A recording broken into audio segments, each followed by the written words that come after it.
শীত এলেই কি আপনার পুরনো হাঁটু বা কোমরটা আবার জানান দিতে শুরু করে? হঠাৎ ব্যথা, টান, শক্ত হয়ে যাওয়া? আপনি ভাবেন, বয়স তো, কিন্তু সত্যিই কি শুধু বয়স? একবার ভাবুন, আপনার শরীরের ভেতরে লুকিয়ে আছে একটা ছোট্ট রহস্য। আমাদের হাড়ের জয়েন্টে থাকে এক আশ্চর্য তরল, সাইনোভিয়াল ফ্লুইড।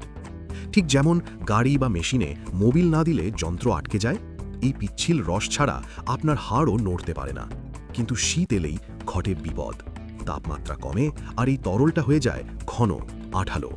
নড়াচড়া ধীর হয়, হাড়ের ভেতরে শুরু হয় ঘর্ষণ, আর আপনি অনুভব করেন সেই চেনা যন্ত্রণা। ভাবছেন এখানেই শেষ? না, শীতে বায়ুমণ্ডলের চাপ কমে যায়, আপনার জয়েন্টের চারপাশের টিস্যু সামান্য ফুলে ওঠে, আর ঠিক তখনই স্নায়ুর ওপর পড়ে চাপ, ব্যথা যেন হঠাৎ জেগে ওঠে।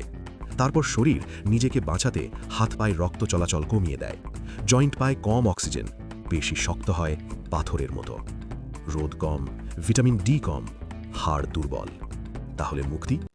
গরম রাখুন শরীর, হালকা স্ট্রেচিং করুন, জল খান, আর মনে রাখবেন, জবুথবু হয়ে বসে থাকা মানেই ব্যথার কাছে হেরে যাওয়া।